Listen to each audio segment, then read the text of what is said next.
যতক্ষণ খাওয়াইতে পারবেন ততক্ষণ আপনি ভালো, যতক্ষণ আপনি দিতে পারবেন আপনার মতো ভালো আর কেউ নেই, যতক্ষণ আপনি কল দিতে পারবেন আপনার মতো ভালো আর কেউ নেই, যতক্ষণ আপনি তেল মারতে পারবেন আপনার মতো ভালো কেউ নেই, যতক্ষণ আপনি পাম মারতে পারবেন আপনার মতো ভালো কেউ নেই, যতক্ষণ আপনি রাতের ঘুম হারাম করে সকালবেলা উঠে রান্না করতে পারবেন আপনার মতো ভালো কেউ নেই, যতক্ষণ আপনি বলার আগে চা রেডি করে আনতে পারবেন আপনার মতো ভালো কেউ নেই, যতক্ষণ আপনি নিজের শরীরের ঘাম জড়ায় জড়ায় চুলার সামনে রান্না করতে পারবেন আপনার মতো ভালো আর কেউ নেই, যতক্ষণ আপনি নিজের ঘুম হারাম করে অফিস চাকরি ব্যবসা করবেন আপনার মতো ভালো আর কেউ নেই, যতক্ষণ বাসা ভাড়া দিতে পারবেন বাজার খরচ দিতে পারবেন আপনার মতো ভালো আর কেউ নেই।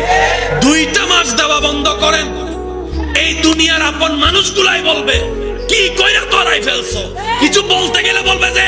আকাইম্মার কথা বলার দরকার নাই, আকাইম্মার কথা বলার দরকার নাই, আকাইম্মার কথা বলার দরকার নাই। অনেক সময় তো মা বাপ পর্যন্ত এমন কথা বলতে মুখে আটকায় না, নিজের ছেলে মেয়েকে পর্যন্ত ছোট করে কথা বলে, শুধু টাকা না কামানোর কারণে, পরিশ্রম করতে না পারার কারণে। এই দুনিয়া কি দিবে? যতক্ষণ দিবেন ততক্ষণ। যখন আপনি অপারক হয়ে গেলেন, পৃথিবীর সবার কাছে আপনি অকর্মক হয়ে গেলেন, পৃথিবীর সবার কাছে আপনি ভ্যালুলেস হয়ে গেলেন,